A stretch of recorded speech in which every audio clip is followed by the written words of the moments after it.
The most important thing to me is the musical combination, and Mm, for the headliner to feel like the music of the opener is something that they want their fans to hear. I want the fans who are buying these tickets to feel like they've gotten value out of the money they spend and the time they spend to show up. I feel like the best opening slots are ones where the headliner is really involved and is really passionate about the opener, really likes the music. Like you'll go to shows and you'll see like the headline, the singer or something will come out during the open artist set and sing with them or say like, we really love yeah. this act, really hope you pay attention. And then sometimes that band will go and like sing a song with them in the headliner Yeah. set. Like those are the best and where it makes the biggest impact on the opener's career.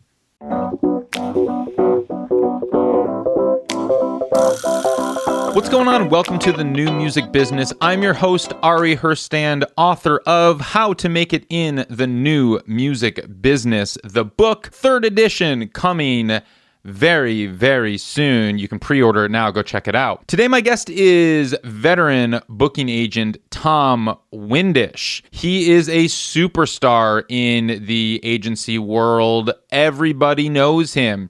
He once ran the Windish agency with some 80 staff members and 1,000 artists. Then he went to Paradigm and joined Paradigm, and now he's with Wasserman. But you'll know him as Billie Eilish, Lorde, the XX agent, booking agent. And he works with tons of other artists as well that we talk about on the show. He has booked everything from small clubs to giant arenas and stadiums and festivals and everything in between. Today, what we talk about actually is more about artist development, and we get on opening tours and booking, club level tours and how those deals work and who gets paid and how they get paid, how booking agents work. If you need a quick 101 on how booking agencies operate and how booking agents work and just like what the roles are of an agent or a manager, a record label, all of that, well, start here. You don't have to be embarrassed anymore asking these types of questions. We break them down. I ask them for you. Don't worry. But Tom was very generous with his all of his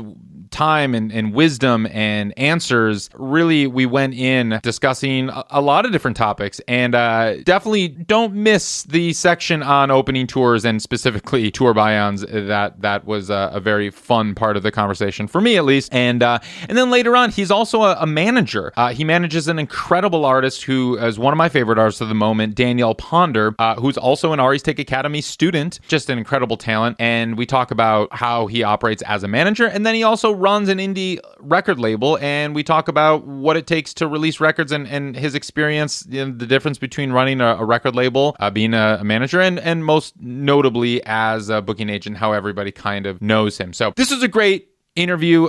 Really enjoyed this one. I think you're going to dig it too. Please pause this right now and hit the follow button, hit the subscribe, hit the like button. However you're listening to this right now, if you want us to appear in your feed, hit that follow button. Give us a 5-star review on Spotify podcasts and Apple podcasts. Those really help.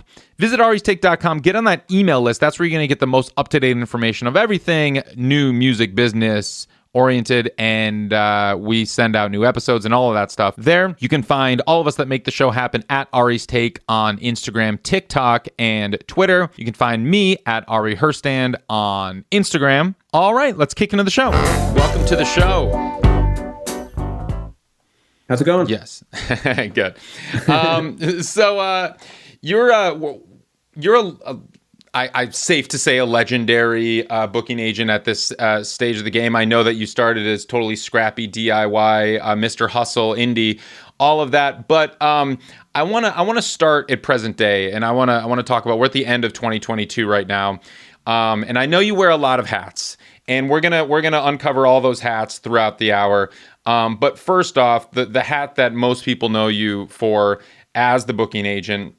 I want to hear from your perspective. What is the state of the live touring industry? Here we are, end of 2022. How's it going? Are we doing as an industry?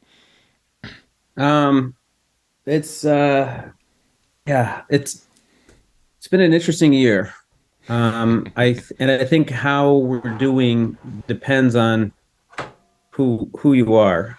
Okay. For the biggest artists, I think it's been an amazing year. Mm, I think for medium-sized and smaller artists, it's been hard. Um, I think there's a lot of different reasons that that contribute to that.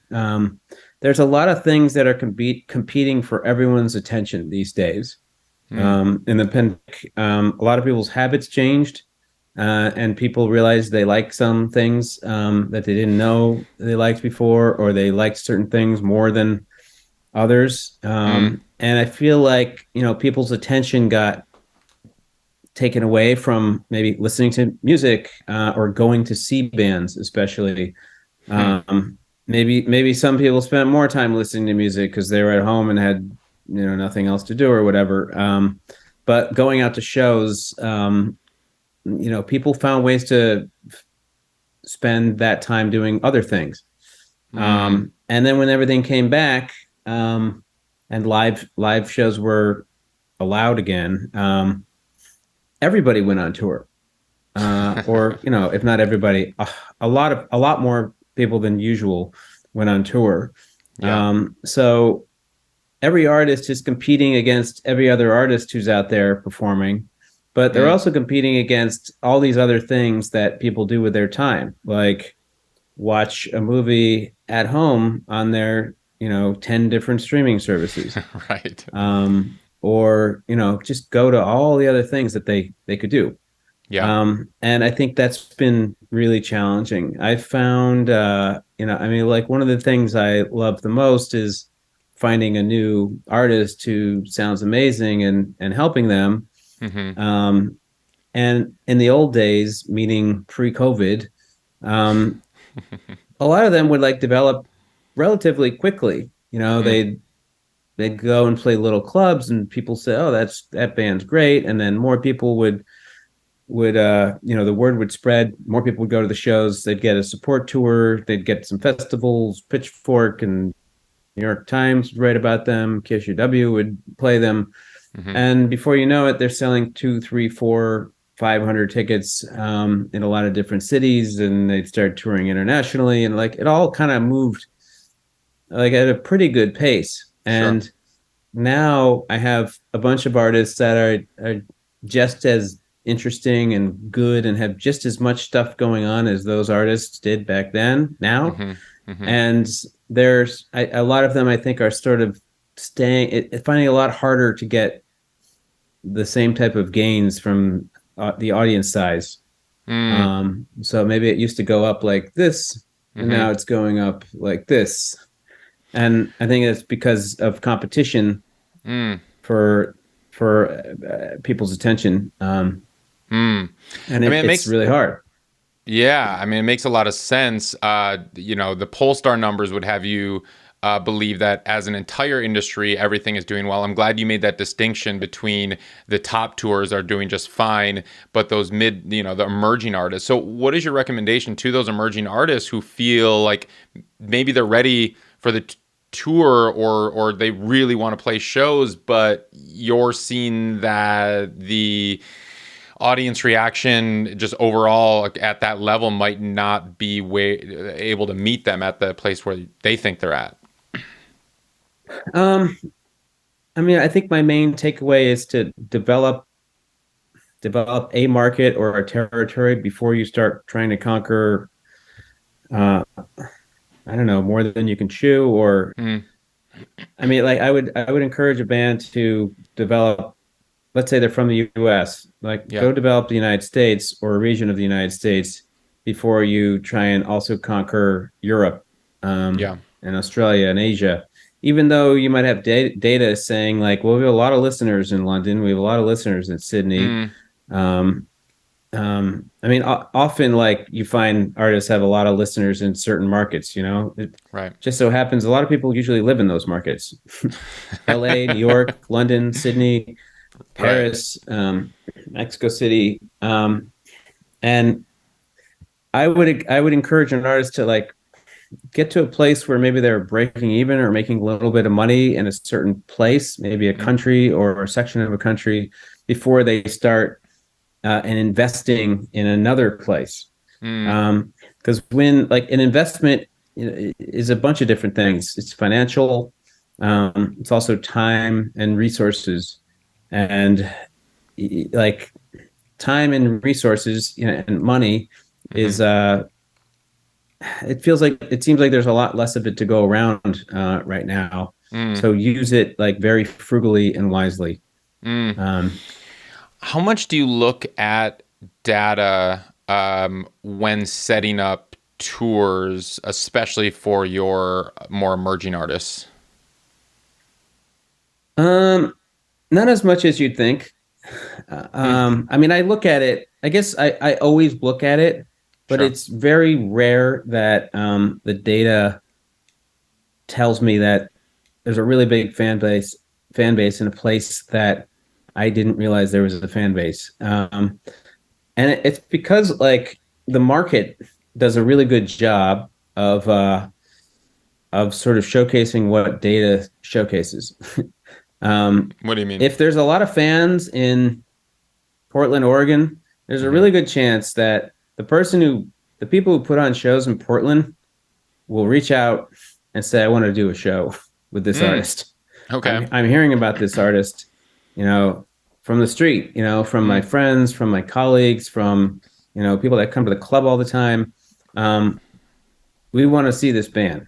mm-hmm. People are talking about them. And often data correlates with what people are actually saying to each other, like Sure. in person, Yeah. and then they'll reach out. Um, a lot of times, like a lot of people live in those cities too, and Hmm. those are markets that a lot of artists are going to. Mm. Um, Who? I mean, and another thing is that artists don't want to go on tour forever. Yeah. And they, let's say they want the tour to be a month long. It's pretty long these Hmm. days. Hmm. And I could probably name 25 of those cities because they're the biggest cities in the country. And also geographically, like it makes sense to go to those places. Mm. Um, and it would be rare that the data would say, "Oh man, you made a big mistake when you went to Dallas instead of Oklahoma," because there was a lot more listeners in Oklahoma. Sure. If there were, like, chances are the person in Oklahoma would have said something. Yeah. Which isn't to Yeah. say I don't look at it, but I look at it more at an international level. Mm. I think it's easier there to not realize, like, oh, there's a lot of people listening in this place in Asia. We Mm. should reach out to the people that put on shows in Asia or in that country and see what they're thinking, or see if they want Yeah. to book the band. So you mentioned, someone might reach out to you if something's happening in Portland and they're fans and they want to make a show happen. Um, Can you? I want to zoom out a little bit, and just for the people listening who might not quite grasp or have an understanding of how booking agents operate, can you just break down the business of booking agents and what you do and how the business works and how you make money and who makes money and how all that works, just for people that just have no Yeah, idea?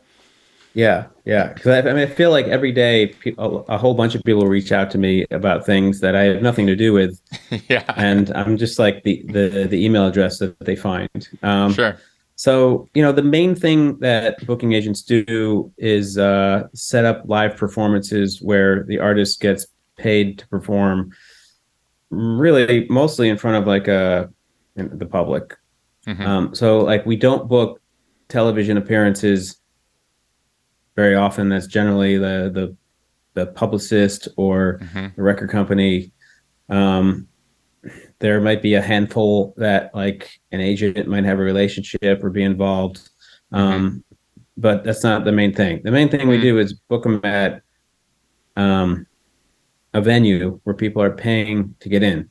hmm. Um, there's always exceptions, like we'll book them in a college. Maybe you don't have to pay to get in, but the artist gets paid to perform Sure. Yeah. for an audience.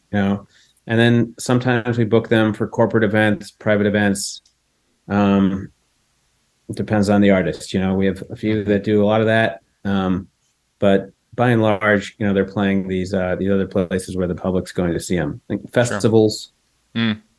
Um, what else do we do? We're really involved in the marketing of the concert appearances where people are buying tickets.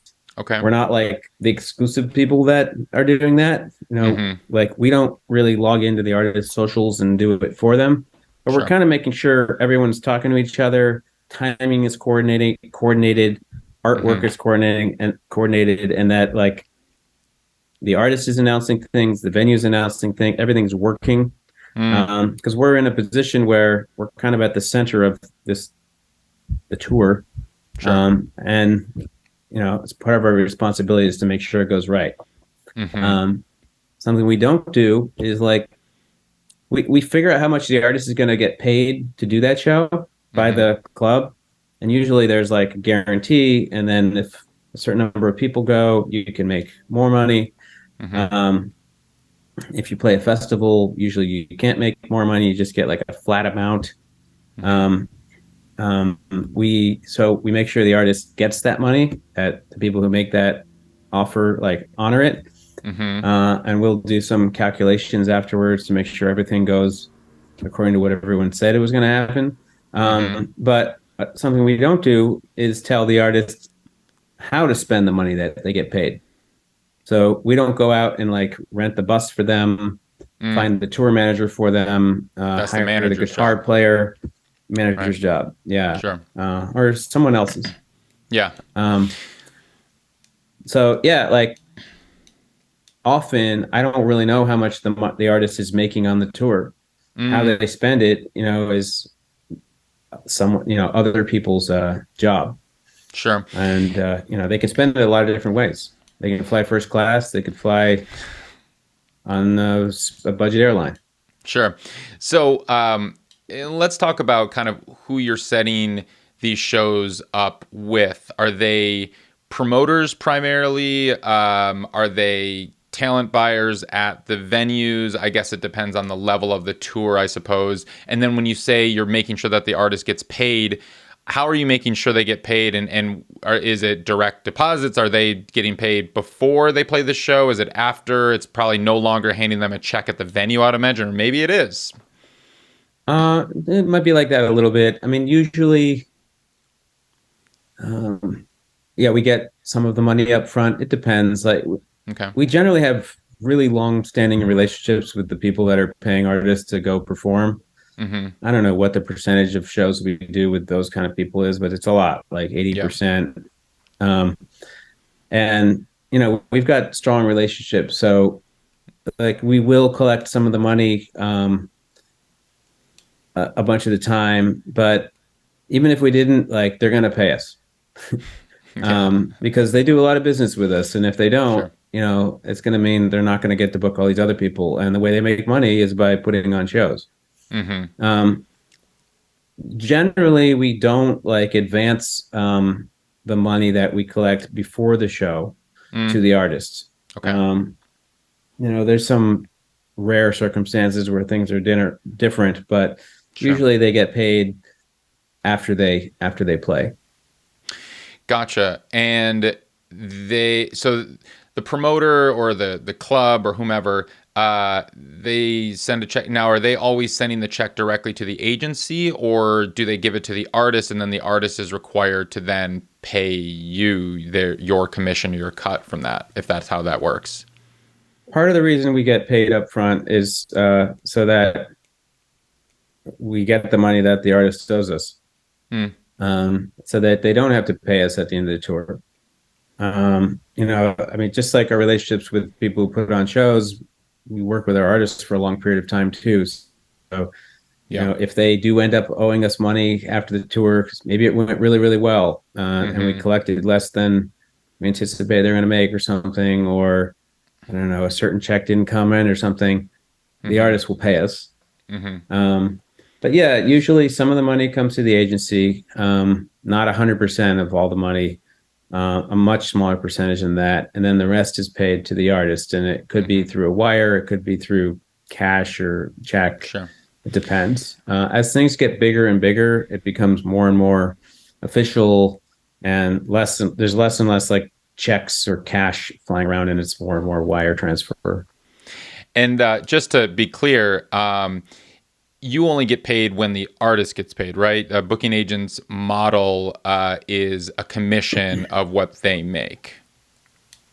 Exactly. Okay. Yeah. Which Agents generally get paid 15% of what the artist gets paid at the show, meaning like the gross fee that they get. Gotcha. So if they get paid $10,000, we get $1,000. If they spend eight of that $10,000 to get there, to stay in a fancy hotel, to whatever you can spend money on, we don't collect 10% of 2,000. We get 10% of 10,000. To clear, you make 10% or 15%? You said 10. 10%, and that's of the gross. Okay, and that for makes sense. for the larger agencies and most of the more established smaller agencies, 10% is the industry standard. Gotcha. Cool. So I want to talk about opening tours and opening slots for a minute. How does that operation work in terms of, let's say there's a tour that's completely set up for the headliner. They're playing maybe, let's say, mid-level clubs, 1,500 cap room, something like that. And for, I guess, on your end, if you've set the tour up, how do you find appropriate openers? And then on the other side, if there are acts out there that want to open these tours, what are the good expectations for them and how should they approach it?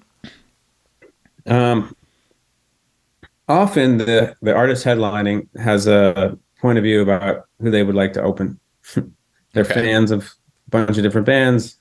They follow them on social media. They may have worked on music, played shows with them before, whatever. They're friends, and they want them to go on tour. Very often, that's what happens. Okay. Sometimes they don't have an idea, or the ideas they have aren't going to work out for whatever reason.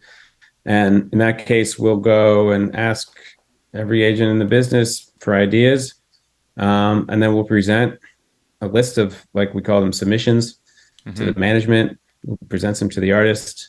We usually give them some information about each of the submissions, like when they're releasing music, maybe a little bit of tour history, that type of thing, a link to listen to music, maybe like some information about socials or Instagram or whatever.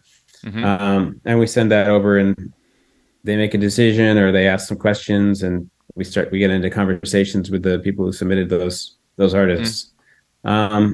Sometimes an artist, like maybe they want to play that room that fits 1,500 people, but they can only sell 1,000 tickets. And they're looking for an artist who's going to sell 500 tickets.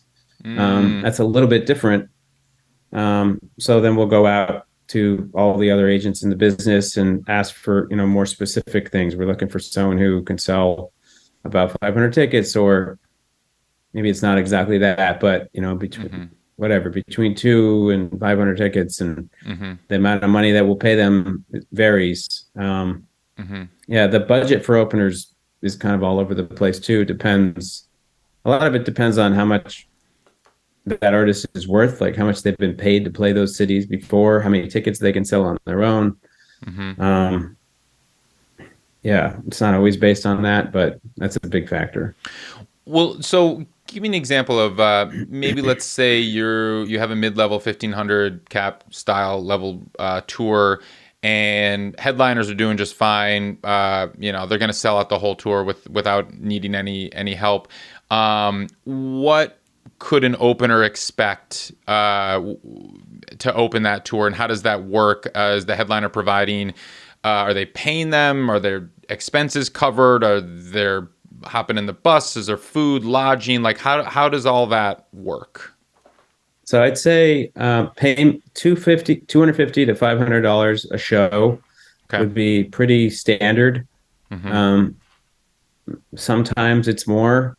I think that would be pretty generous if it was an artist that didn't have a history of selling tickets Sure. anywhere. Sometimes the number fluctuates depending on the size of the market because artists get paid different amounts in a larger market than a smaller one. Mm, Because more people buy tickets, people pay more for a ticket in a big, whatever it is. sure. And in terms of like what else is supplied to the opener, it depends. There are cases where there's space on the bus, or the artist will carry some of the equipment for them so that they can travel in a smaller vehicle, Mm, carry some of the merch for them. Sometimes they'll let them use their front of house sound person or um, whatever the case. They don't really provide hotel rooms. hmm Um, but even then, like it's more often than not, like it's the artist's responsibility to show up at the venue at a certain time with all your hmm stuff, get on stage, sound check, and play. hmm hmm And it's just all on you to figure out how you're going to do it with the budget that is supplied. There's always like an exception, and with that, there's a lot of exceptions, but most of the time, that's how it works. So, what is your opinion of tour buy-ons, where the headliner is requiring their openers to actually the money flowing the other way, where the Right. openers are they're asking for the openers to pay them for the opportunity to open their tour? I've been doing this for around 28 years, and I've never done that. I've heard about it. Yeah. Um, Well, haven't really God come bless you, close Tom to it Windish. happening. That's I don't know. I mean, Yeah. I'd say probably most of my peers don't really Mm, operate with that either. yeah. Like I've never had a band like get offered to go on a tour where they had to pay to be on it. I've had Mm, people offer to pay some of my clients to be on the yeah. tour. Yeah. Um, but that's kind of a red flag, a big red flag in my book. Mm-hmm. The most important thing to me is the musical combination, Mm, and for the headliner to feel like the music of the opener is something that they want their fans to hear.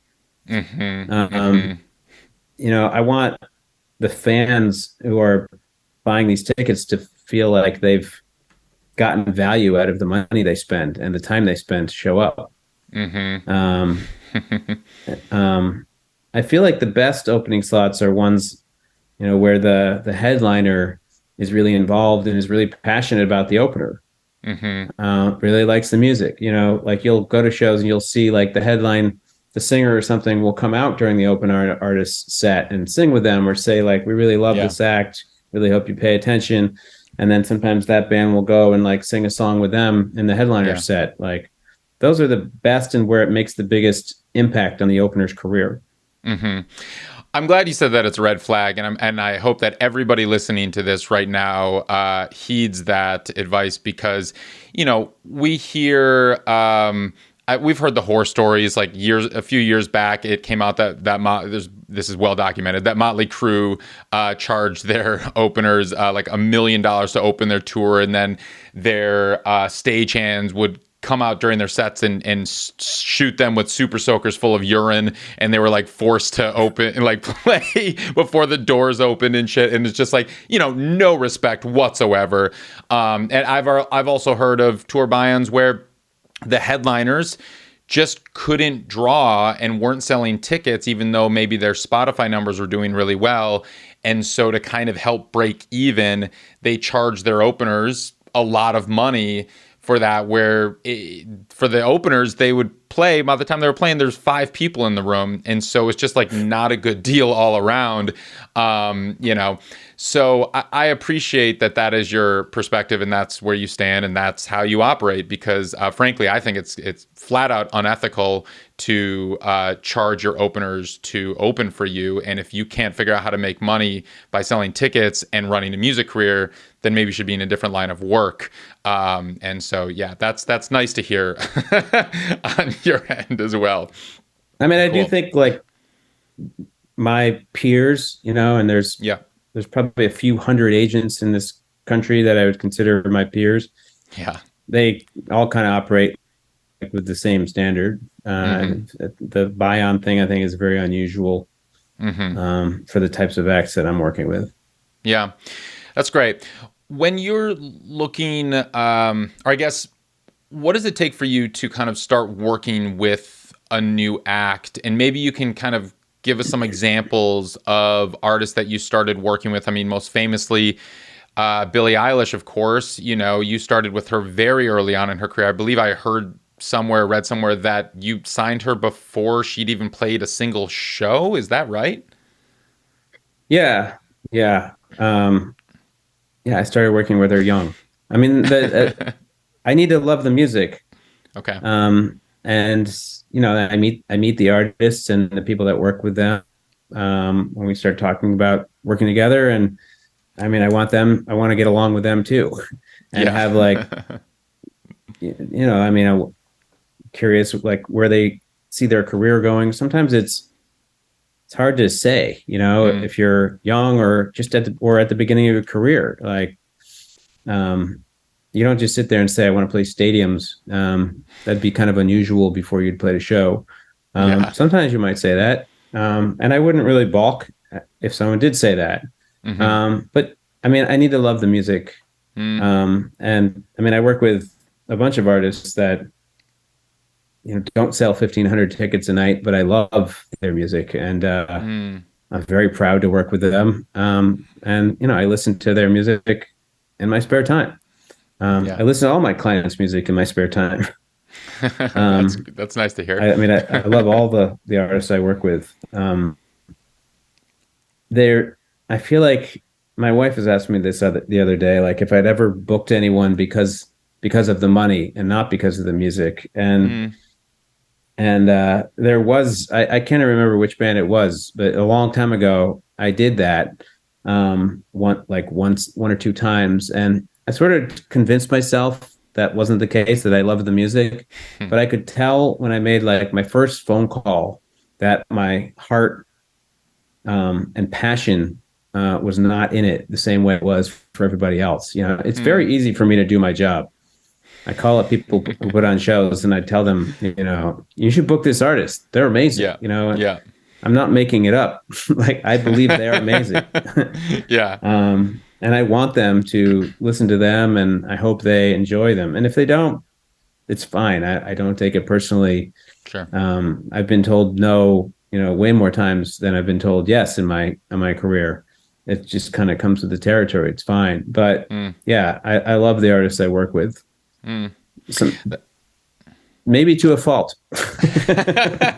That's I great. I mean, sometimes but take on artists that are very, very early in their career because I just think they're fantastic. And um, it takes more than just a passionate booking agent or even a connected booking agent to become successful. mm, Even if I got a band a bunch of tours, yeah. if they didn't have other key members of the team, um, it's hard to connect all the dots. It's an incredibly complex business with with a very unclear roadmap of how to develop.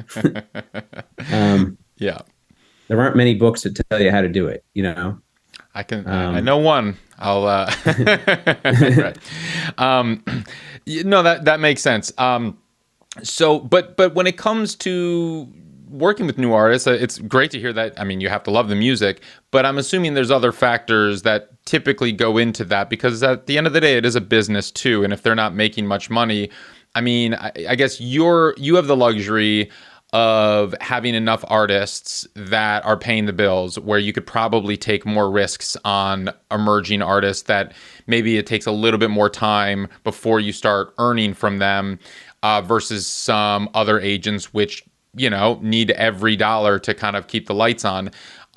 What does it come, I guess, in when it comes to you, when do artists typically come to you where you're considering them, and who and how are they coming to you?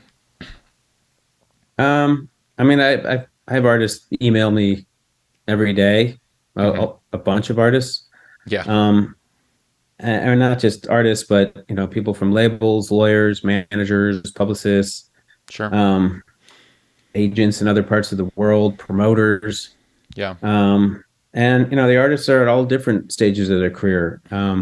It's really nice when there's a label involved, or people to help release the music that have a track record of releasing music and being successful at that. It's Mm-hmm. nice when they have publicists on board, radio promote. Mm-hmm. The more established the team, the better chances of success. Mm. But I mean, I still take things on relatively early when a lot of those pieces are not in place. Sometimes I help get them in place. Mm-hmm. Um, I do feel like we're in the midst of kind of a seismic shift in the music business where pe- there's more artists than ever. We read all the time about how more and more tracks are being uploaded every day. Mm-hmm. And I think a lot of people that provided a lot of different services in the music business are less willing to take things on until it has a certain amount of momentum, Right. either on its own or with other people doing the work. Right. I mean, you hear about labels that are like, well, we don't want to talk to you until you have whatever, 1 million Instagram followers or this amount of engagement or Right. can sell this many tickets or, um, and then I feel that too, Mm. because I think it takes longer for an artist to develop. Yeah. And if they can't get to a certain place on their own, um, maybe it's a sign that they're not going to get to the next level or several levels higher. Mm. Um, Yeah. I think I'm quite a bit more flexible with with those types of things, and I take Okay. things on sometimes very early. Yeah. But in my position, I need to be careful of having too many artists that can't sell tickets, Yeah.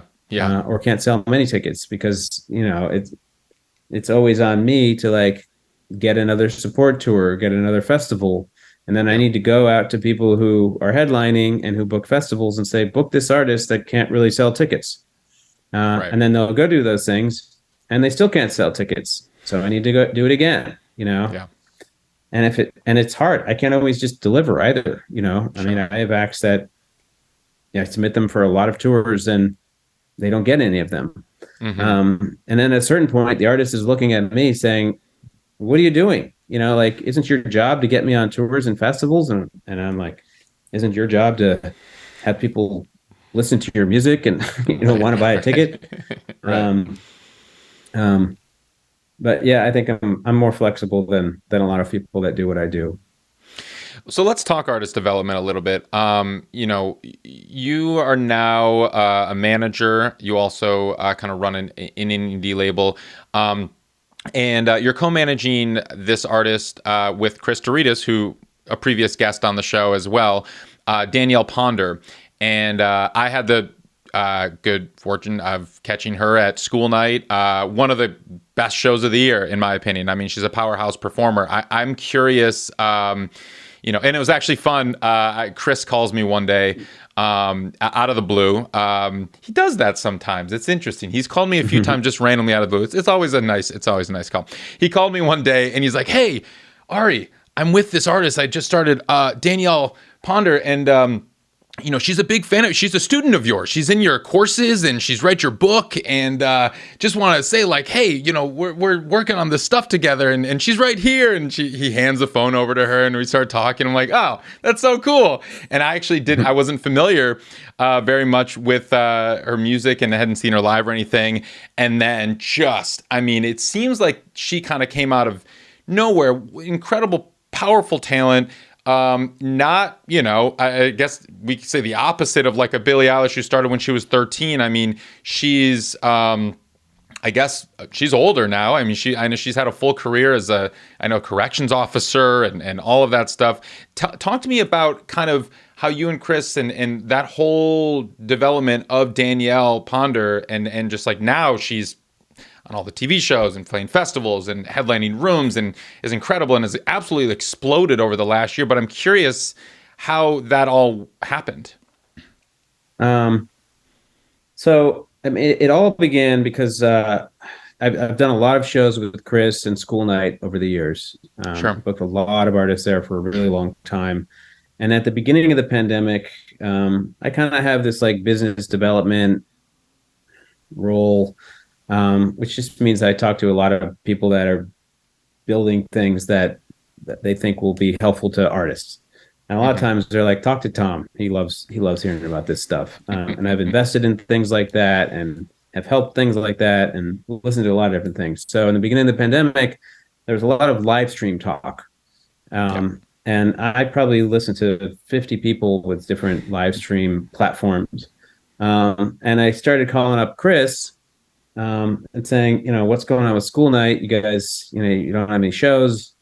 I'm talking on these live stream platforms. I think this could be really helpful Hmm. for you. You could start doing shows again. And there's probably people out there that would pay you to put things on their platform.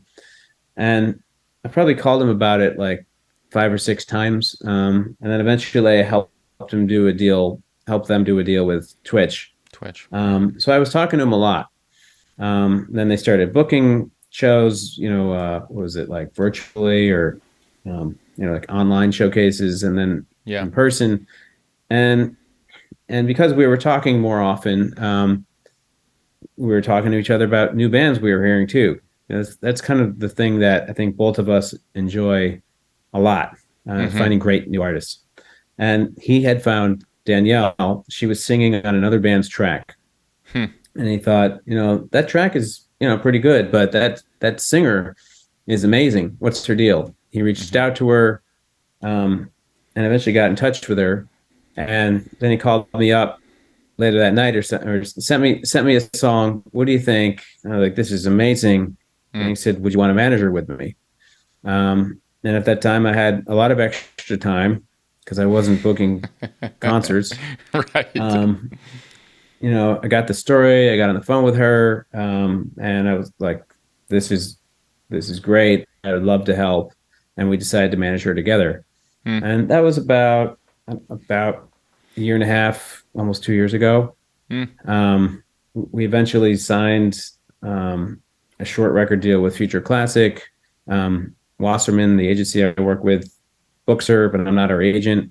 Oh, wow. Um, she got a great publicist. Mm. She's got an amazing team, and we're out there, doing everything you're supposed to do when you're trying to become a successful musician.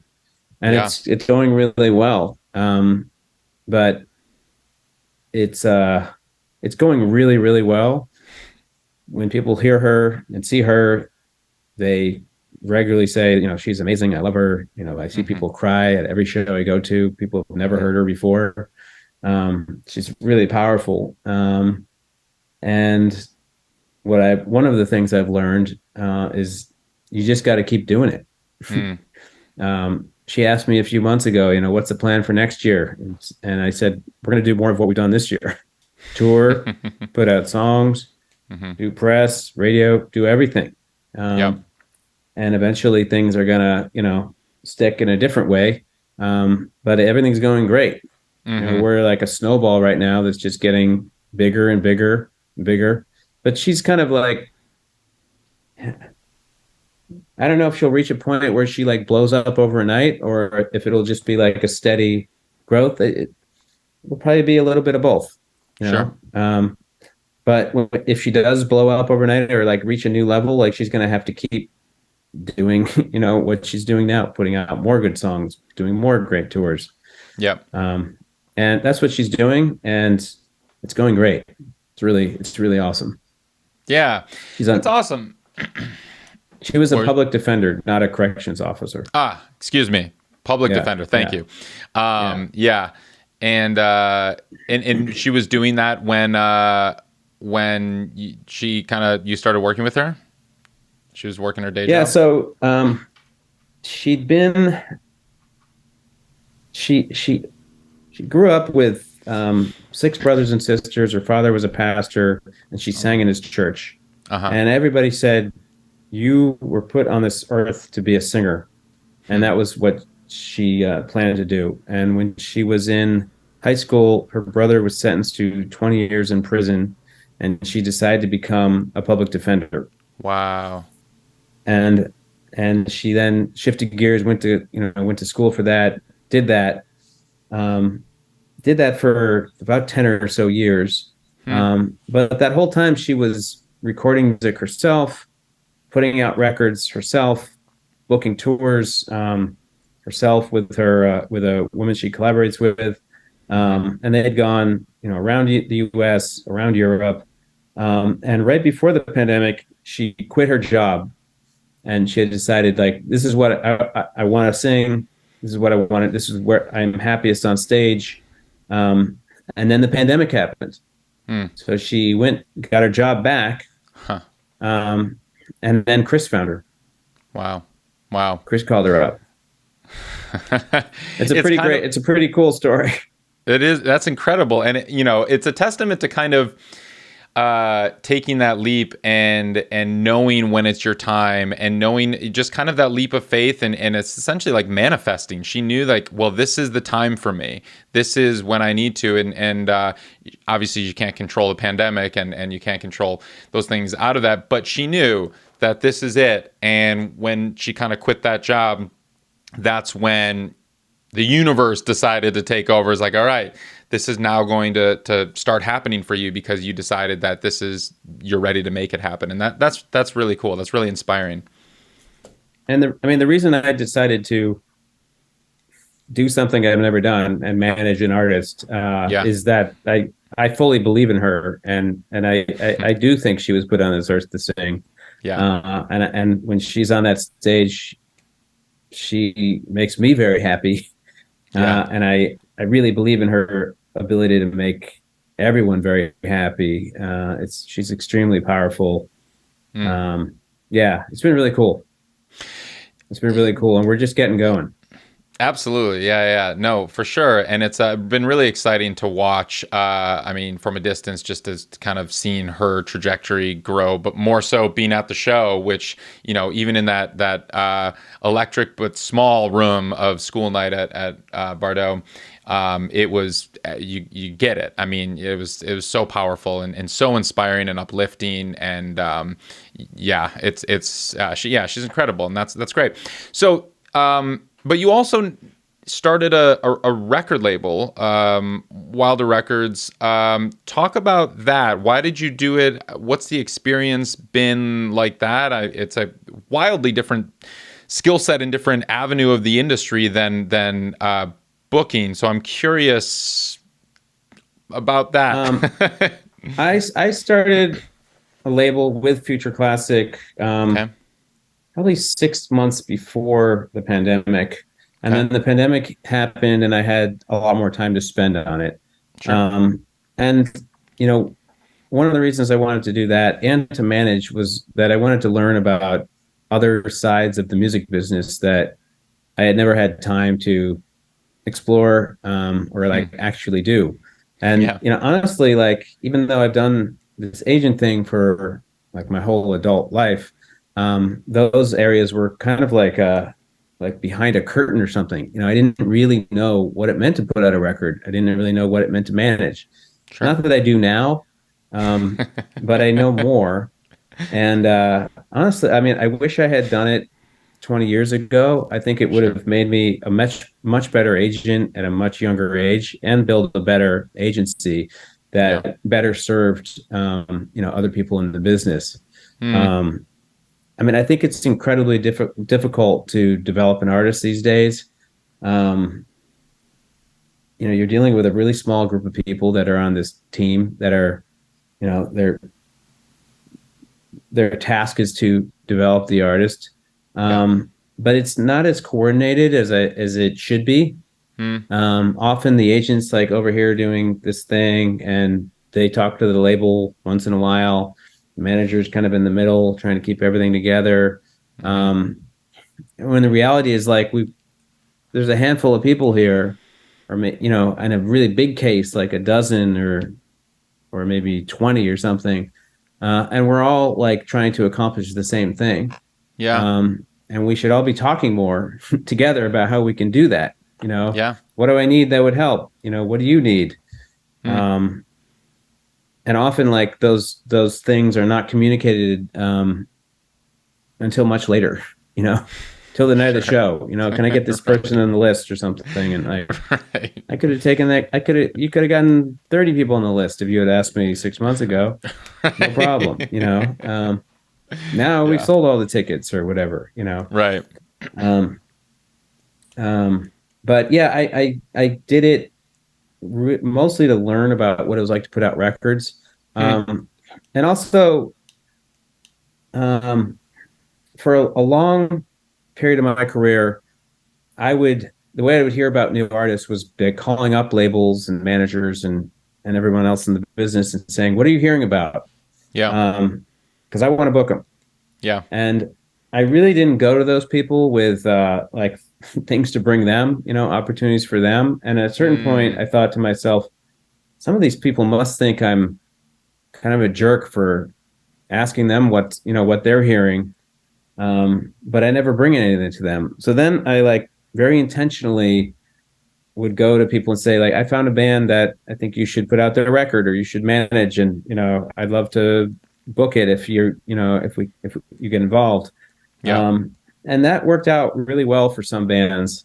But I also realized, like, most of the time they don't put it out. They don't release the record. They don't um, manage it. And I decided, like, instead of just telling people about it, in some of these cases, I'm going to put my money where my mouth is, and I'm going to do it myself. So that's what I did. Hmm.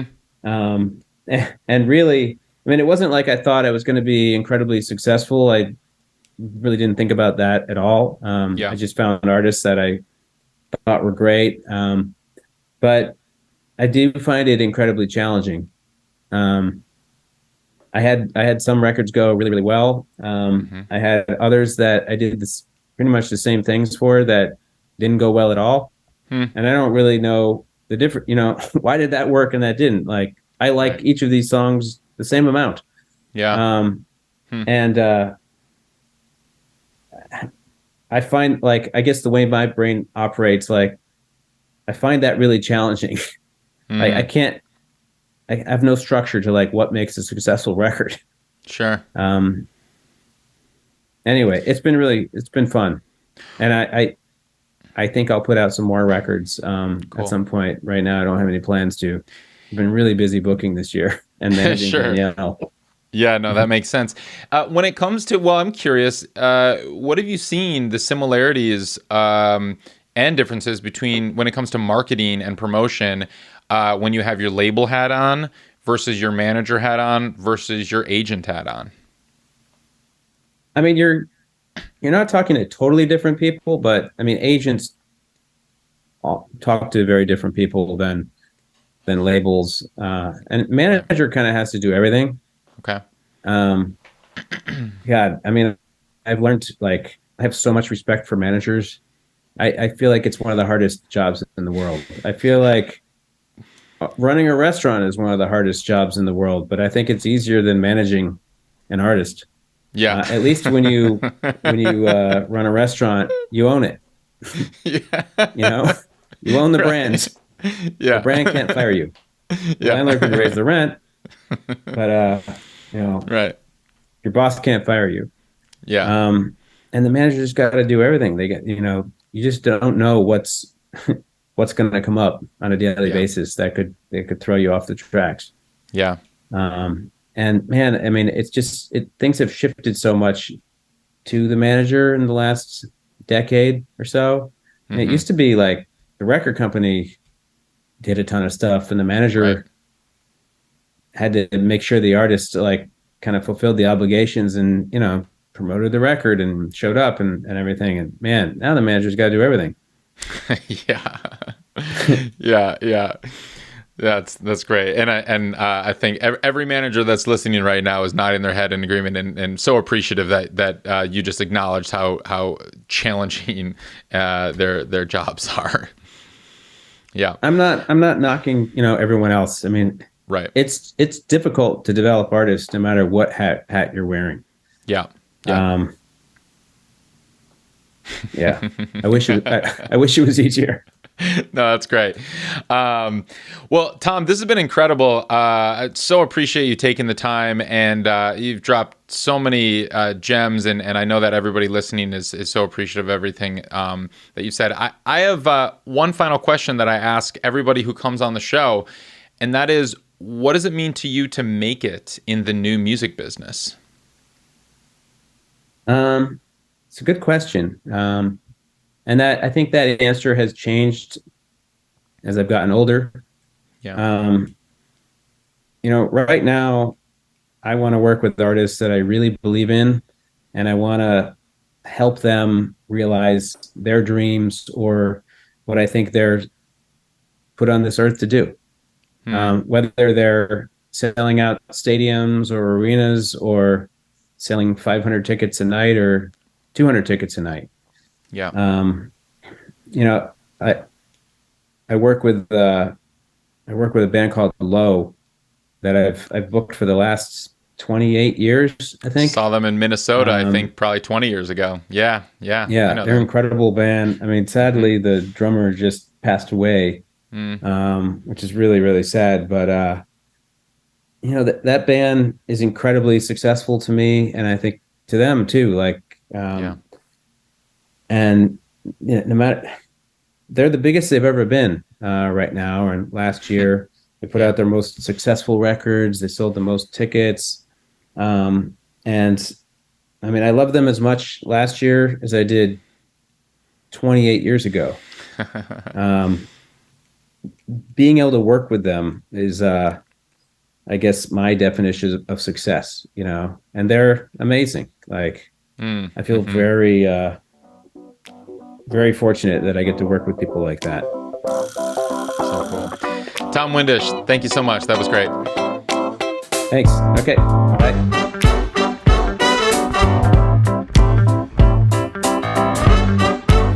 Today's episode was edited by Maxton Hunter, theme music by Grassroots District, and produced by all the great people at Ari's Take.